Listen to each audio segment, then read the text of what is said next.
Hey everyone, welcome to another episode of New to Weeaboo. This is number 163 for January 7th, 2026. I am Nemesis. I am joined by Alcatraz. Hello. Yes, as it is a new year. For better or for worse. For better, well, we already know which way that one's starting to trend. Yeah. Anyway, in anime stuff, I didn't really see a whole bunch, but there was at least, I think it was a new trailer for a Madoka Magica movie. It had English subtitles anyway.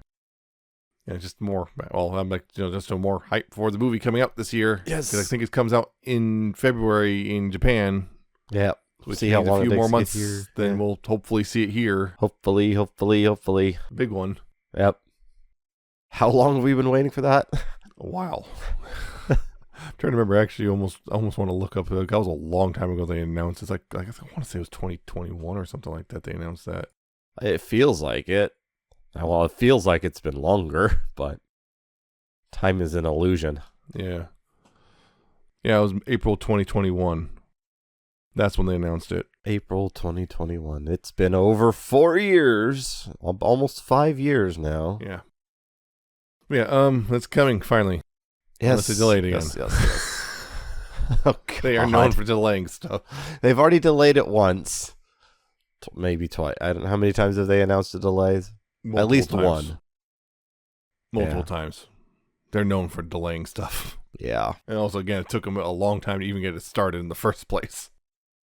Beyond that, yeah, other stuff seasons-wise, I did, of course, keep up with This Monster Wants to Eat Me and Cinderella Grey. Enjoyed both of those thoroughly now that they're over, although Cinderella Grey, they haven't initially officially announced it yet, but it's, I think one of the lead voice actors accidentally talked about how they're recording more stuff for Cinderella Grey. Oh, no. Spoiler. More stuff. Yeah, because Cinderella Grey, also funny enough, the manga ended, the final chapter of the manga came out right about the same time the final episode of the season came out. Within like days of each other. Regardless, looking forward to more of that. More horses. Yeah. But for stuff coming to an end, though, well, we're talking about My Hero Academia, the final season. The final season. Of My Hero Academia. Although it's not the final thing. That is it. But it is officially branded the final season. Yes, that's the name of it. I think they're supposed to still, like we mentioned last episode, there's the epilogue, and then there's the spinoffs. So. Yeah, the spinoff, Vigilante spinoff. Yep. Yeah. And who knows if they decide to do any more spinoffs. There's all rumblings apparently they might do another movie, but I'm like, where are you going to put the movie in the canon? There's no space between the seasons because, well, the seasons, the way the seasons are structured, there's like nothing there, so you have to like put it in that time. Yeah. It'd be weird. Not that it matters because nothing ever matters in the movies. They have to wrap it all up and but keep it contained. Is you can't make it make sense by putting between 7 and 8, that's for sure. Making sense gets in the way sometimes, I guess. The only other thing would be also, of course, the other thing I said point out, it might be that when someone mistook what would work for the epilogue episode as, the movie, as another movie, because the thing is, the movies have been like getting diminishing returns with each one release. Each one does worse and worse at the box office. Yeah. So I doubt they do another movie. Regardless. Final season here. Well, it picks off where season 7 left off, which is All Might facing down All for One. All for One, who remember is rewinding because he kind of triggers a little emergency. I'm in trouble. Yep. Thing. So he's rewinding. So he's quite a bit younger with All Might in a weird mech suit thing. That's where it starts off, and they have their fight. And then All for One is defeated by Bakugo, who gets back up from being, dead. Just but a scratch. Just a scratch. And then we go to, the chunk of the rest of the season is Deku versus Shigaraki, which eventually ends up with Deku giving up One for All to defeat Shigaraki. We'll get into that, to detail on that later. Yeah, we'll get into that detail. And then, he defeats him, and the day is saved. In the last few episodes are basically just the kind of the wrap-up of, cleaning up and all that stuff.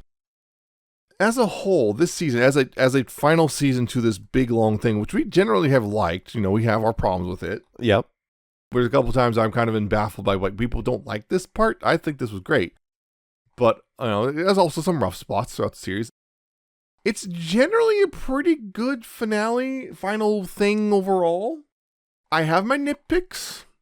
Yeah. The final episode kind of feels a little bland. It does. But a little flat on the ending, but a large chunk of it is still pretty well done, and it actually does still mostly bring the hype and still looks good doing it. Yeah. It's not bad. It's a pretty good watch. I don't like. Yeah, I'm struggling to find words on how to describe that one. I enjoyed it. I'll say that I enjoyed it. It is pretty good. But yeah, well, you mentioned a couple of points, especially on the ending, could have been a little bit better, but still. Yeah. Yeah, we'll nitpick it, but overall. Yeah, so that's the thing. Opening up with basically the final battle between All for One and All Might. And All Might, again, that weird mech suit where it just has that little faceplate that draws away just so you can see his big, creepy smile. This is just weird. Important. You have to see the smile. I know, but it's just funny because it makes him look so evil. Kinda, yeah. But his smile is his signature, and it pisses off All for One. And yeah, that's the thing, is the suit he's using is kind of, well, more or less emulating the powers of Class 1A. Yep. In many ways. And even named after them. Yeah. Named after the powers. And he's actually doing a pretty decent job, but then again, All for One just kind of is a little too much for him, and it looks like All Might's going to die. Yep. Like, straight up, he's going to die. Like, All for One has him in his hands and everything. That it's like, it looks like All Might's going to die. And like that thing where Shigaraki's trying to, taunting Deku, like telling him he needs to, do you want to save your idol? Yep. Trying to get him to break away. You gonna let go of me and let me touch the ground and destroy everything, or are you gonna go save your friend, save your mentor and friend, idol? Yeah, your father figure. Yeah, and then Bakugo just sits up. Yep, and then he blasts off at stupid speeds and saves All Might, and he continues fighting All for One. And All for One's still rewinding at this point. Like, Bakugo's confused, like, who's this kid? who's the kid? that's All for One. He's rewinding. Oh. And eventually he keeps fighting him and even catches, one of those weird bone spikes in his teeth. Oh, yeah. And it also, of course, the thing is, Bakugo's not doing his usual yelling because he still just kind of came back from the dead and a little wobbly. Yeah, still a little wobbly, but he's like, even he has a thing where he starts to fall over and like, no, I will not. Catches himself, and then of course we see All for One baby now, very angry baby. I'm like, I'll be honest, I was half expecting Bakugo to stomp a baby's head in. Oh yeah. At the end there, yeah. I was like, when he did finally, I would not put it past Bakugo. Bakugo would. Everyone go, what the hell, Bakugo? What? He was evil. It's the evil baby. The evil baby. It's like complaining that I just stomped on baby Hitler. Yeah. It's Hitler. Regardless, no, instead, he just kind of keeps him stalled until eventually he regresses to the point where he becomes a fetus and then nothing. Yep, and then just evaporates into nothing. Because All for One is defeated. The battle between those two, though, for a while, that was quite the battle. It gave All for One? No, All for One Bakugo's fight. That's it, that too. Oh, yeah, that one, because we learn a lot more about Bakugo and what he's doing in order to actually keep fighting. Yeah, and also what brought him back in the first place. Yeah, that too. How'd you not die? You did die. He sort of, one with What's-His-Face's sewing technique to put him back together, and then he's effectively sweating into his own bloodstream because his sweat is nitroglycerin. Yep, and it kind of, got his heart going again. Yeah, then he's using his explosions inside of himself to move himself somewhat and to keep himself alive. Yeah. It's similar to what Deku is doing in the later, where he's using Black Whip to move his arms when he can't move them himself. Yeah. Because one of the things, as well as that was Edge Shot was the hero who can turn himself into this thread thing, and he basically stitches them back together. And he's sitting there, and that was the thing. He was sitting there. He actually, he eventually, Bakugo spits him out. Because, he's still in there for a little bit. And then he explains, still alive, he's basically just a little bit of red string, essentially. Yep, and a little bit of metal. And he explains what's happening. He got to a point where he had to make that choice of, is he going to keep trying to save Bakugo, or is he going to save himself? Yep. And Bakugo then came back. And he's still kind of like, how did you do that, kid? Through sheer force of will alone. Basically, once again, comic book nonsense. Don't worry about it too much. Yeah. And even then, he's like, you shouldn't even be standing, like, let alone fighting. Yep.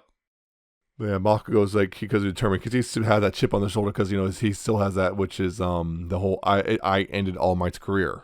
Yeah. It's my fault. It's his fault. I ended his career. But then he gets to save All Might, so hey. Yep. Which was the other thing we revealed that was what Night Eye saw way back when we saw All Might die. He saw that. because of Deku and all that, he basically kind of tampered with the threads of fate or whatever, and hey, made it so All Might doesn't die. Yeah, and that was a brutal way to go because All for One was literally just pulling him apart. Just ripping him in half. Not breaking him over knee, just literally just rip him in two. Ugh. That's yeesh. Yeah, Bakugo comes back and like it's okay, it's one of those, okay, yeah, this is the final Bakugo. This is why people like Bakugo so much. And for a while, it's like All for One. He's contrasting. We did not like Bakugo. No, he was a he was a dickbag. He was a dick. He absolutely was. I mean, he still kind of is, but like it's like we kind of a little bit. But now he's like, we kind of get it. It's like, okay, no wonder the Bakugo thing. Yeah. No wonder. Sheer force of will and anger. Yeah. His anger. And that was the other thing alive. was All for One was like dismissive, like whatever. He's irrelevant. He's just even after he saves. Yeah, he's like whatever. He's irrelevant. He doesn't matter. Yeah. But then Bakugo's like, don't ignore me. don't ignore me. And keeps coming at him up with him and won't let him get away. And then he's like, oh, maybe I made a mistake by ignoring this kid. Yep, you did. He doesn't like being ignored. It was Bakugo who forced All for One to do that one move, wasn't it? That basically expended the rest of his stuff. Came a giant whatever thing on the side of a building. Kind of a little bit. Yeah. That's the thing there was that, yeah, just so. And then because that was the other thing was All for One got close enough to Shigaraki to activate the warping thing, the weird one, the goo one, the weird gray goop thing that lets him. And warp Shigaraki starts. He's like, and he goes, no, Shigaraki shuts it down. No, go away, leave me alone. Yep, which is interesting. It was, and All for One wasn't exactly pleased with that one. Yeah, because he was despairing because all this work for nothing. Yep. And realizing that Shigaraki had completely cut out All for One's latent personality inside of himself. Yeah, so that's the thing. And then we get to Deku and Shigaraki fighting. And Deku, again, remember, Deku's determined to make sure that because he saw Shigaraki, he saw the crying child. Yep. He wants to kind of he wants to reach out to that crying child. Save Shigaraki instead of just kill him. Because, he doesn't necessarily want to kill him, but also, So they're fighting like crazy, and then Shigaraki's whole thing, he starts doing his whole destruction thing. He's going to destroy this mountain, and you have Deku stops him. He does some wild things there, and the problem was also Shigaraki was able to steal one of the quirks. It was the danger sense. The danger sense, yeah. Which Deku's been using, and now it's like, well, Shigaraki's oh, no wonder you've been so hard to fight. Yep. It's like, oh boy, this is bad. And Deku's been more or less kind of has to use his knowledge of how Danger Sense works to kind of use it against Shigaraki so he can still have a fighting chance. Yep. Including the whole thing like, Shigaraki starts his destruction thing, and then Deku just lifts the whole piece of ground with his black whip off the ground so he can spread his destruction wave. Yep, which is he used a couple times. I think one major one in the last season he did the same thing. Yeah. And he commented that's what was going on with the prison in the sky that they're in was rigged so they could launch sections. That was the coffin. Yeah, the coffin in the sky. Whatever, yeah. Because, eventually, as they're fighting, it's eventually one of the, vestiges of, the previous wielders, I don't remember which one now, but said, hey, I got an idea. You're not going to like it, but I got an idea. And it's just give him one for all. And everyone's like, are you insane? Yeah, that was the one that gave the gear shift, I think. Yeah. It was like, which Deku's now struggling with because of the way the gear shift works. Yeah, it was at its limit. A problem. Recoil, I think, is what they called that one. Yeah, there's a recoil from using it. Yep. He's like, hear me out. No, don't give it to him like the way All Might gave it to Deku. What we do is basically, the way Bakugo gives Deku stuff forcefully. Yep. So guess what? That's not particularly pleasant, is it?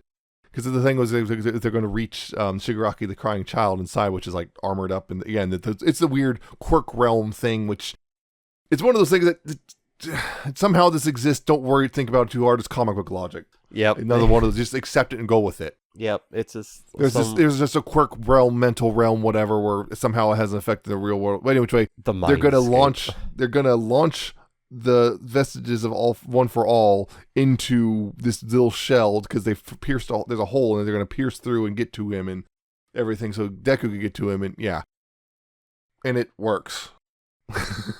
Yeah, it works. It's really weird. It is weird. But we end up in the mindscape of Shigaraki's past, Yep. and Deku finally sees what happened. Yeah, and of course Shigaraki initially trying to stop him because, well, yeah. Yep. But he gets to this crying child who's like, it's weird, interesting because it's like, we have his dad who's, well, smacking around because, that's not our family. That woman, basically his grandma, the previous wielder of One for All. Yep. Yeah, so then she comes back and says she's apologizing, saying, sorry, I really screwed up, didn't I? Yeah, that's the thing, is that then Deku's trying to reach out to Shigaraki, and Shigaraki's quirk is activating, melting away Deku's arm, but he's still trying to reach out to him anyway. Yep. Because that's just who Deku is. Yep. Because, of course. But it works. It works. It kind of gets to Shigaraki in a way. And then that's when the last bit of All for One planted in Shigaraki wakes up and takes over. And yep. Because there's a gap. Take it. Yep. Shigaraki was then weakened. His hold was weakened on the body, and All for One was able to resurge from within. And then we also get to see All for One's origins and story and stuff, which is, he didn't ever actually have a name other than All for One. He was never given a name. Because his mom died because of... His mom was on the street and drugs and alcohol and died during childbirth under an overpass. Yep. Giving birth to the two brothers. To the twins, yep. Again, neither of them named. Neither of them named. One of them very weak. Yep. You can see that. Yeah, literally like a huge size difference between the two brothers. Yep. And yeah, the one of them even have, the Yoichi, the originator of One for All, didn't even have a name till All for One gave him one. Yep. And All for One basically treated him like his property, just dragging him around, but never actually, doing anything else but just dragging him around, forcing him to do stuff. So yeah, we see kind of the rise, All for One's criminal empire rising, and how all this stuff, and the whole bunch of the stuff, how Yoichi first met the second wielder of One for All, and we see all that stuff. And it's really interesting here is they don't redeem All for One. They don't try to really redeem All for One per se. Yeah. But we get into his mindset, which is interesting, which is actually kind of funny, which at the core of it, why is he so desperate? It's All for One wants One for All, not for power, because he's got plenty of power. Plenty of power. He doesn't need it for power. He wants it because he wants his brother back. Yep. It's this weird... he basically has this weird, twisted love for his brother. Yep, that's what it is. And in the end, we find out in the very end, All for One is just a sad, lonely old man. Yep. And that's what this all was about, was just a sad, lonely old man throwing a temper tantrum because he wanted his brother, who he abused for most of their life, to come back to him. Yep, that's what it is. How pathetic is that? It is incredibly pathetic. And it's kind of like one of those things that really kind of defangs All for One in a sense. Like, yeah, he's got a lot of power, but he's just throwing a massive multi-100-year temper tantrum. Yeah, because he was never raised. And he himself never really kind of understood till just now that he just missed his brother. He's like suddenly he's pleading with his brother to come back to him. His brother, who's currently dissolving away because yeah.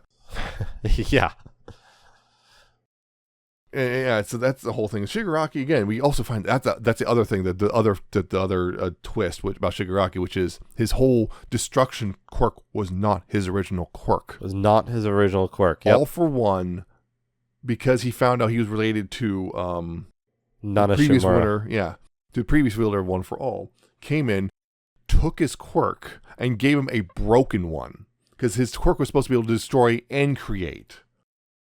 And he gave him the only part that destroys. And this is part of the reason why Shigaraki has the whole skin itching thing, because we've seen before, people get quirks that aren't theirs, get side effects. Yep. Like with Aoyama, I think. Yeah, with the laser belly dude. It doesn't. He had to get the belt to make it work right. Because and he also gets sick really easily. Yep. When you use it, so yeah, it's because that's a problem he's had, because it wasn't not his compatible quirk. With his quirk. And that's the thing. So that's why Shigaraki's always had the skin problem. Always scratching and such. Because whatnot. It's not his quirk. He was basically screwed from the beginning. All because All for One decided to basically turn him into his own little vessel. Yep. Which is groomed him from almost day one. Shigaraki didn't have a chance. If we don't know what Shigaraki's original quirk really was going to be. Yep. It doesn't really matter. because it's just basically his future was stolen from him from this jerk over here. Yep. And turned into this monster. He was groomed into being this utter monster. Yep. Because that's what he wanted. So, yeah, all this stuff. It's Shigaraki finding out basically all for one, his sensei was responsible for his family dying essentially. Yeah, I'd be pretty livid. Yep. Like Shigaraki was. Yep. Absolutely livid. Because that's the thing. Yeah, after Deku gives up one for all, it's like, oh, he has just the embers left, just like All Might did. Yep. And well, All for One's got Shigaraki's body, and he's still doing stuff, which is bad. But almost everyone's showing up. Like, yeah, because the other thing is that this whole delay, all this fighting delayed, so all the other heroes could finish up what they were doing with all of the other villains. Yeah, and they're all starting to regroup, although they're pretty well battered. But that's not going to stop them. Again, he's just like saying, "Oh, this is whatever. They're just ants. I don't care." He isn't really paying them much mind other than just swatting them away because they're a minor nuisance at best. But then he's realizing that no, they're not. They're just keep getting up and to keep fighting because Deku has inspired them. Yep. Deku's inspired them, and because of that, they're clearing the way for Deku to just do one last big punch. And also in the mental quirk realm thing, the rest of the One for All and Shigaraki are bunching him in there too. And well, crap. There's that moment, well, crap, I guess this is it. And, and then somehow Shigaraki and Deku have one last conversation. It's very interesting here, which is Shigaraki is like, I do not regret anything I've done. I would do it all over again, essentially. Because he's not just mad at All for One, he's mad at society. Yeah, because society. We keep getting flashbacks to that he's crying on the street and gets ignored. No one's helping. Everyone just kind of looks at him as, no, I'm problem. Yep. And it keeps going to that one grandma who, oh, are you okay? Oh, I'm not dealing with this, and leaves. Yep. All that. He's like, I wouldn't regret it. And he also one other thing he said, tell Spinner. Yep. Tell Spinner I was fighting for them to the end or something like that. Yeah, something like, yeah. And that's how it ends. It's just, the fight ends with that. And it's over. And after that, it's cleanup, including, cleaning up the rubble. Finding who's still alive, who's dead. Yep. Fortunately, a lot of their quirks are very useful for that. Yep. Ochiko, finally, pretty much having not appeared pretty much barely at all this season. We find, she's in the hospital. Because, the whole thing with Himiko and the stabbing and all that stuff and losing a lot of blood. And yep. Barely got to her in time, apparently. That's another thing. Yeah, so we get that thing where they kind of focus a little bit on the Todoroki family. Yeah. And, because, what's his name? I forgot his name. Dabi. Yeah. Was still alive. Even after all that burn stuff, he was still very much alive. In extreme pain and dying. But yes. Still alive. Which, he's being held in this facility, and his family comes and visits him, and they kind of warn him, the whole, you only have so much time, you only have so much energy, and they just wound up talking to him, and it's like, again, we get the whole thing. Endeavor's retiring. He's done. He's burnt himself out, essentially. He cannot continue on. Burnt himself out. But he's here again. He's talking to Dabi, and Dabi's still like, I hate you. And it's like, I know. I'll come here every day so you can tell me you hate me every day. Which is that's the thing. We had a big turnaround on Endeavor. We were like, oh, don't you dare. You can't just redeem him like that. It's like, okay, you didn't redeem him, but they didn't just redeem him. They pushed him. They put him in a position of okay, he's genuinely remorseful for his actions. Yeah. And he also knows that he doesn't deserve forgiveness. Like, yeah, that was the other thing. It was like the other sibling. Yeah, what is it? The college age one. It's probably the middle child. I can't remember, but yeah. He was like, I'm not doing this again. I'm done. I'm out. Don't contact me again. Yep. And we also had that really nice moment where it's like, Shoto asks, just kind of, what's your favorite food? Kind of a weird question. Then Dabi just like, soba. Oh, that's my favorite food. Yep. Yeah. It's like, oh man. If only. Yep. Conversations that you wish you had earlier, huh? If only could have had that conversation earlier.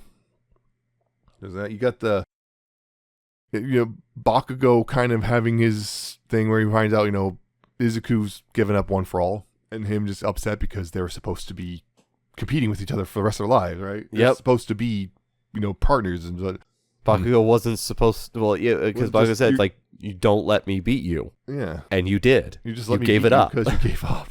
You gave it up. I mean, I get why, but... Yeah, like he kind of had to. I mean, that was a solution. He was crying. We see Bakugo crying. For the first time ever. Well, I think we've seen him once before, but when, again, it was that thing with it was a bit different, but yeah. Yeah. You don't see it. You don't see him being emotionally honest and crying, and yeah. Character development. Yeah, it's like, oh man, I feel bad for Bakugo now. Never thought you'd see the day. All right. That was the other thing is as Izuku and All Might just in the beds, 2 beds next to each other. You know, All Might's eyes are different now. He's actually got normal eyes. No longer has special eyes. Yeah. Man, the other thing, yeah, Ochiko's thing. Ochiko's thing. She keeps it. She's initially she's like, I'm fine. Everything's I'm fine. fine. I'm good. And everyone's like, she is not fine. She's not. No. And yeah, finally, yeah, Izuku finds her, and yeah, she's really upset over Pimiko's death. Yep. I could have saved her, basically. And it's like, it's really heartbreaking because he also, the other thing, they have the thing where she keeps, touching her stomach because, that's where she got stabbed. It's like, if I was just better, I could have saved her. And yeah, she's just so upset because, yeah, they also finally confirm Himiko's dead for sure, for real. She dead. She's dead. She very dead. And she's just, it's not fair. And just carrying this guilt around with her. And yeah, her and, Izuku talk, and then of course everyone else shows up, and they have a nice little heart to heart. Yeah, everyone has that thing. And then we see, that was the other thing. We see seeing the at the time, the third year's graduating. So that was Lemillion and whatnot. Yep. Them graduating and it being weird. And like, this is not, it's because it's a late graduation in June instead of April because, things happened. Yeah. And then also like, this is not a somber occasion it's supposed to be. It's like, Present Mike is DJing and turning into a party party. Essentially. And it's apparently like, that doesn't seem that unusual for us because that's kind of how graduation is in America. And that whatever that thing is breaking through the wall. Yeah. Apparently that's just tradition every year. Well, that thing was from the one of the other classmates, the one who was always very one of those beauty pageants every year, and she built that thing, and I guess they still had it around. That was from, what was it? Yeah, but season 4? Yeah, something like that. I don't know. That's just funny. But apparently something coming through the wall at the very end of the speech is tradition because it happens again. Yeah, because that was, and then we had the final episode, which is it did an 8-year time skip. We get to see what happened. We get to see the Class 1A's graduation. We get to see their graduation. We also see Aoyama. Also, he quit. Yep, he quit. He's like, I don't deserve to be here. Yep, because he did the whole traitor thing. I don't deserve to be here. I'll see you later when I deserve it. And that was that. And then I got the new classmate. Hey, it's the mind control guy, the brainwashing guy. Yep. Can't remember. It starts with an S. I can't remember his name, but it starts with an S now. Something. Shinso. That's what. Hitoshi Shinso. That's what his name. Yep. He shows up. He's the new guy in class. Hooray! People like him. Yay! Because he did good thing. Yeah, he gets to join the hero course because he did prove himself. But yeah, we get the 8 years later as well. We see that a lot of them pretty much they're all the pro heroes that they intend to be, but also crime rates are kind of down. And Izuku's a teacher now because he can't be a hero. He's a teacher at UA though. Yeah, but the thing was, this is where one of my big nitpicks is, which is there's the recognition there was a problem, right? Including that old lady, this time, because we have the thing, we actually see, kids having a problem. Things are going wrong for him because his quirk's going out of control. Yep. And this lady goes, "Are you okay?" Actually, this time because remember, she says, "I will regret that." She didn't even know that was Shigaraki that one time. Yep. She just remembers how much she feels guilty for not doing anything. So he goes, "Are you okay?" "Don't worry, I'm here." And then actually takes care of the kid instead of and then other freaking out when seeing which is nice. It's great, but it still didn't address. That's at the micro level. Like things have changed for the better on the micro level, right? Which is good. But at the macro level, unfortunately, they still kind of are trying to maintain some of the problems from before. Which hey, remember that whole ranking system, which kind of seems to create like problems of heroes just kind of being more desperate to be high in the rankings versus actually being heroes. We're going to keep that around. We're just going to change it a little bit. We're not going to abolish it. Like that would probably be the smart thing. No, we're just going to tweak it a little bit. Just make a little change rather than a big change. That's what's really frustrating, because this is like the prime opportunity to actually make massive changes, because everything's been, well, destroyed. The whole system has been just completely swept away. This is your opportunity to make huge changes. Nope, we have to maintain status quo, though. We have to make these little tiny incremental, barely a thing changes. It's so frustrating. Yep. Because that's the other thing, is that Hawks is now the president of the HSPC. Yep. And he decided, we're just going to do incremental changes. Like, Yep. That's one of my frustrations. Is, again, this has been a problem throughout this whole thing, which is it's a recognition that there's a problem. There's an actual rot in their society, and the adamant refusal to make any real meaningful ways to address it. No real meaningful ways to address it. It's kind of like, it's just a problem we just have to live with, I guess. Oh well. Yep. It's so frustrating. Just again, I tell you that milk it's frustrating toast because of how familiar it is. It's that milk toast non-committal nonsense. Yeah. Yeah. That's what it is. It's that recognition. There's a problem. Let's do something about it. Oh, we can't. Why? Because that would be hard. The only excuse is why, you can't just jump to it immediately. That would cause too many problems. It's like, you upheave society. I think the problems, Society's only been upheaved. This especially is your chance in that to case. it. Especially in the case here, there's even less excuses because, society has already been wrecked due to the events. So you have even less excuses. So that's what's one of the really frustrating parts, is just that.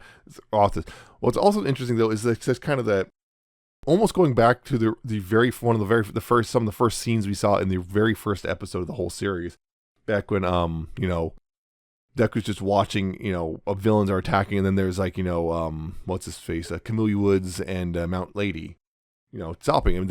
How that at the time seems so amazing, and now looking back, it's like, because one of the things, Mount Lady was more concerned with how good she looked, for the public versus actually stopping the villain in a way, and even like no one even stopped. Like, why is this villain doing what he's doing? Why is he being a villain? No, villains are just villains. You don't have to think about it. It's so interesting seeing that at the time. That seemed just like a cool thing. Now it's like you listen to this new lens of after seeing this whole series. Like, wow, that's really messed up, isn't it?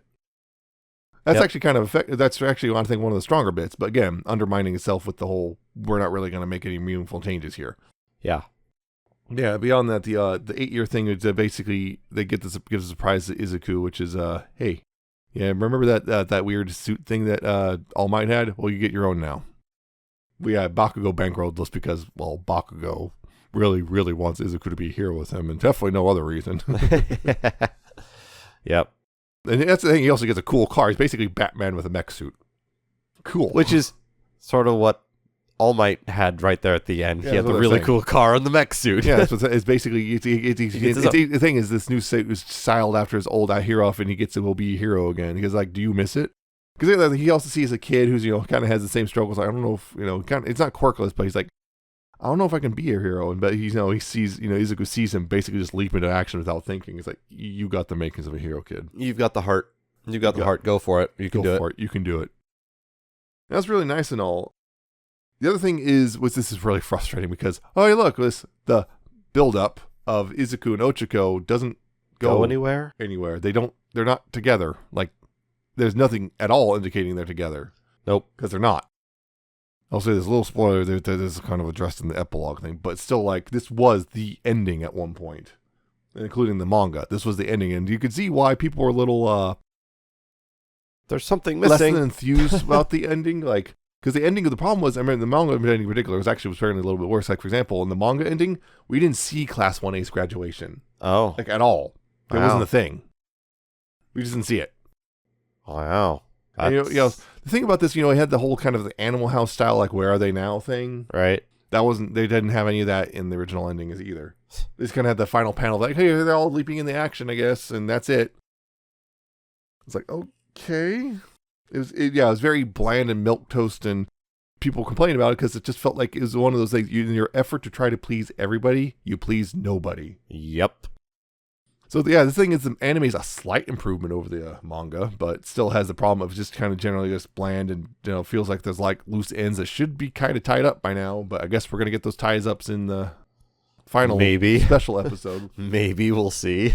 I know for a fact that some of this stuff is very much going to be addressed because, again, this episode is based on the actual final chapter that came out of the manga. Because what happened was the manga was releasing in the Shonen Jump magazine, right? Right. The final chapter here was what we saw in the anime, and then when they published it in paperback, the volume collection in paperback, they added an extra chapter, which is what that special is coming out this spring is going to be. Okay. Basically addressing the problems people had. Kind of.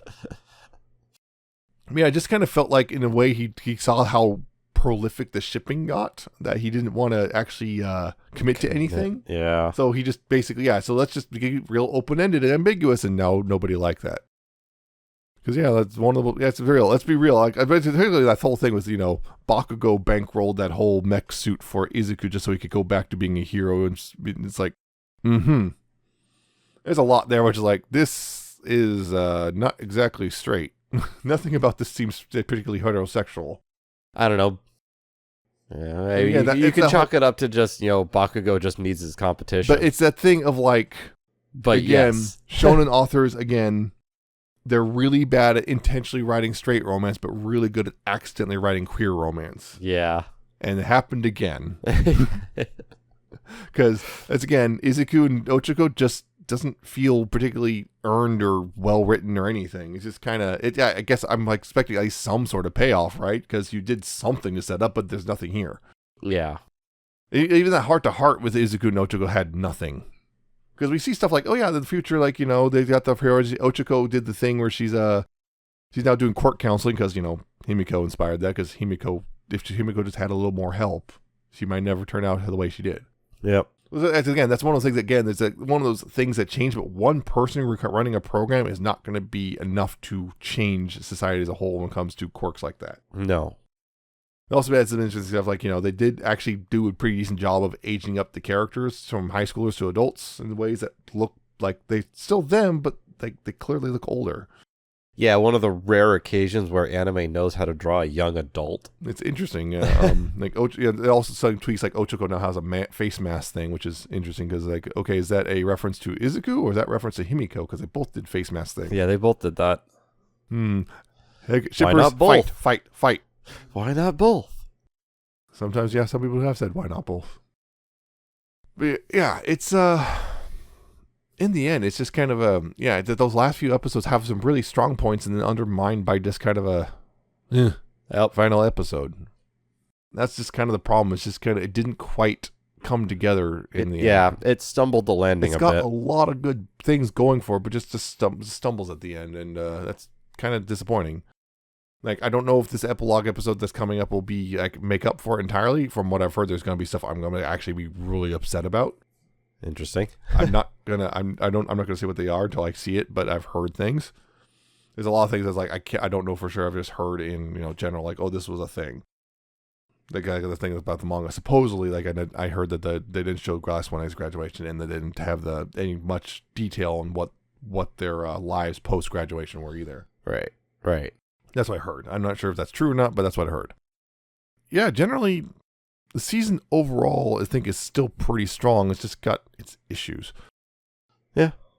Like I said, it stumbled at the end. It didn't fall on its face like some others did. I mean, there's also some other parts where you see stuff like, Eri again with their... Yeah. The other thing was when Izuku, got his arms burned off, essentially, rotted off.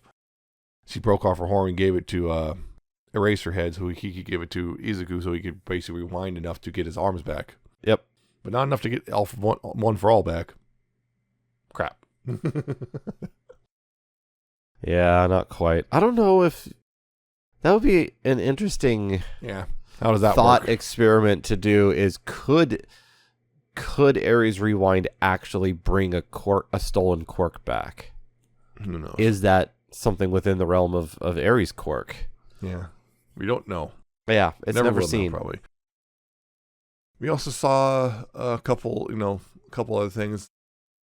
Gentle Criminal basically getting kind of, okay, you're good to go. Yep. You helped a lot, so You've more than you pretty redeemed your much- minor crime. Yeah, you weren't ever really particularly villainous, so here you go. Although, again, I mean, you think he got locked up in the same prison as some of the major villains just for his tiny little bits. It's like, holy crap. And there's also Lady Nagant. Lady Nagant's in an interesting position because she was a villain up until the last shot, And, basically. And then she's also like, she was actually told, well, you say the thing was like, you're allowed to leave. No, I'm staying here in the prison. Yeah. You know, I don't feel like I've really deserved it yet. Yep. I also almost completely forgot, which is Stain showed up again. Yeah, that was an important section. He showed up. He basically got re-inspired of All Might to keep fighting because All Might was about to give up, and Stain's like, "Hey, you're All Might. Do something." Yep. I was able to at least stall All then, for One for a little bit. And then All for One killed him. Yep. Which that's kind of why I don't. Thought you were dead already. Like it's probably gonna have to be. That's the only way you really do anything with Stain because like letting him live wasn't probably gonna work. Because All for One was like annoyed because you're one of the criminals who decided not to just go with me. I see how it is. Blech. Yep. Yeah, that was the other frustrating thing. Was like, that's the thing was like, I noticed from last season to here, we like this whole thing of like, was Himiko alive or not? Yeah, because that was really frustrating with the manga because the way they did things, it was unclear for a long time, including like framing stuff such a way like, like the helicopter that Ochiko was carted away, and they framed it in such a way that you could only see part of the helicopter. So there's a very the spot in the helicopter that could absolutely hold a person. The other thing was when they found Ochiko, there was no other body. Yep. So where did Himiko go? And apparently that was a result of Horikoshi, the author. He's actually, I wasn't sure if I was going to have Himiko live or not. That's why they had that weird thing of like ambiguity for a long time. Until that scene where we got Ochiko on this cliffside there confirming Himiko's dead. Because according to this one thing that irritates me is Horikoshi basically said like, well, I was considering to bringing her back, but I decided that she had to pay for her sins. Yep, redemption by death. And it's unfortunately common. Once again, killing one of the few openly queer characters in your entire franchise. Yep. Again. Yep, the barrier queers combined with awesome redemption by death. Both overused. And it also doesn't help that Himiko also kind of fulfilled the whole crazy bisexual trope. That too. Yeah, that's another frustrating one. It's like, yep, she had to die. You made a cool, interesting character, and you saddled it with the worst tropes. It's a little frustrating. That's one thing that's real frustrating. Is Himiko she's just unceremoniously dead. Yeah. She could have been so much more. They could have done something. Because the thing, Ichigo visiting Spinner in prison and kind of talking to him. Yeah. And Spinner kind of having his moments like, Shigaraki's my best friend. He was like my first friend, my best friend, and yeah, that was because that was the thing in the previous really touching thing there too. And then he's like, I think I should try to write a book, and he does, and it gets published and everything. So it's kind of mild. It's basically him just publishing, which I hopefully maybe that does something. Maybe it gets to someone. Maybe them realizing that these villains are still people in the end. Yep. Yeah, it's again, like it's got a lot of good points, a lot of bad points, and doesn't quite stick the landing. But overall, it's still I think it's still a above fairly the bar. solid end. Yeah.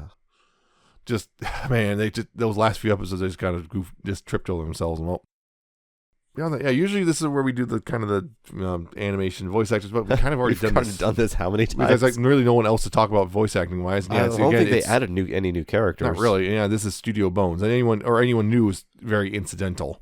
Not really worth hunting down their name and whatever. It doesn't matter. Yeah. Yeah, it's again Studio Bones or whatever. Bones, did pretty much everything. Did an amazing job here again. The music's still great. I really liked the OP and ED because I believe the ED this season was Bump of Chicken. Oh yeah. And OP was also really good. Yep. They usually have pretty good. Usually there's been a couple and endings misses, but a couple misses here and there. But yeah, generally really good overall. And they're still going to do. They're still working on Vigilantes.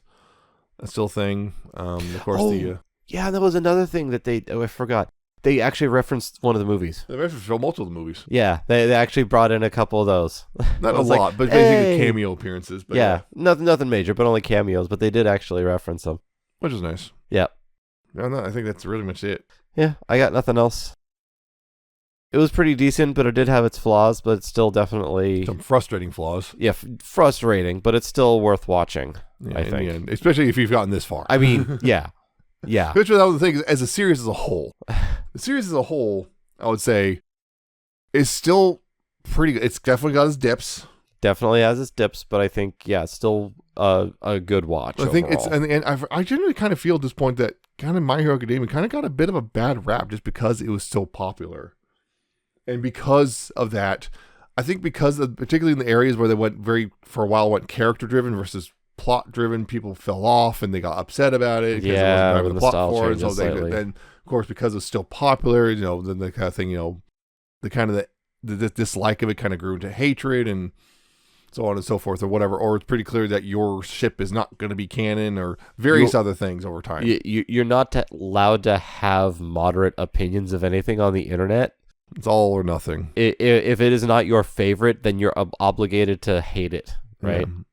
So I remember, what was it? Yeah, I think the worst part of this whole series was do you remember when they did Class 1A and Class 1B kind of training arc thing? It was just them in their sparring matches, and that's remember it was like season 5. They had the thing where basically, oh yeah, Class 1A and Class 1B are fighting, are competing with each other, and they're having these little training sparring matches things, and like they have this whole thing. Well, Class 1A, well, you've been going out and getting real world experience. We've been studying and hitting the books and stuff, so we're better than you, huh? Yeah, it was just kind of a really huge that. waste of time. Yeah, That was probably the worst part of the whole series for me personally. yeah, I barely even remember it. But I remember the school festival arc with that was for Gentle Criminals. I really liked that one, and a lot of people hate that. I wasn't a super huge fan of Gentle Criminal at the time. It was just kind of meh for I'm me. trying to think what I would say the strongest overall. I almost want to say season 7 generally, other than the beginning. The beginning kind of sucked to season 7, but other than the first few episodes, I think season 7 was really solid. So was It was definitely action packed. season 2 as well. Season 2 was the tournament arc. Yeah, the tournament arc was really good. That was really good. The final bit with All Might and All for One, that confrontation where All Might finally lost the last of his embers and everything. That was really good. Yeah. Yeah. So that's kind of where we're at. I feel like I thought season 2, 3, and 7 are probably the strongest stuff. Season 8's got its moments, but again, I think that the ending just enough to kind of push it down for me. Yeah. Anyway, I just want to get something out about the series as a whole. Now that we're at almost the end. Yeah, we got one more, but I doubt it's going to be enough to. Yeah, we'll see how that works. Redeem all faults. It's Yeah. No. We'll see how that works out. But yeah, if you liked what you heard and you want to hear more, you could go to newtoweeaboo.libsyn.com. It's spelled Libsyn. You can check us out there and subscribe to the RSS feed if you want and keep up to date that way. And of course, if you wanted to go subscribe via other methods, we are also available on Apple Podcasts, Spotify, YouTube, and Amazon Podcasts as well. So if you want to subscribe to any of those and keep up to date, you can do so. Or go to those websites and search for New to Weeaboo, any of those things. If you want to contact us, you just do so via email, newtoweeaboo@gmail.com if you have questions or comments or anime recommendations or whatnot. And of course, you can follow our various social media. It's all listed at newtoweeaboo.libsyn.com/contact. Just click the one you like the most and follow it there. So, yep, that's it for the first episode of 2026. Join us next time. We will be talking about Zombieland Saga Yumi Ginga Paradise. Now, because of that, though, because of the timing, we're not coming out in 2 weeks like normal. We'll be coming out in 3 weeks. So rather than the 21st, we're going to be coming out, the next episode will be coming out on the 28th. This to give us time to actually, watch the movie and talk about it. Otherwise, we would have zero time. We'd have like a day, and that's not enough to, talk about it, edit it, and all the other stuff we got to do in our lives. And then we'll be going back to our usual schedule. We're releasing again on the 4th of February. So yeah, we'll be getting back to normal. So yeah, just taking 3 weeks off this time just because of the sake of just the timing did not work out for us. Yep. As well as we'd hoped. Hope your 2026 is going good-ish. I know that kind of got a little surprise at the beginning. That kind of sucked. Yep, and it's not gonna get better. Yeah, that's great.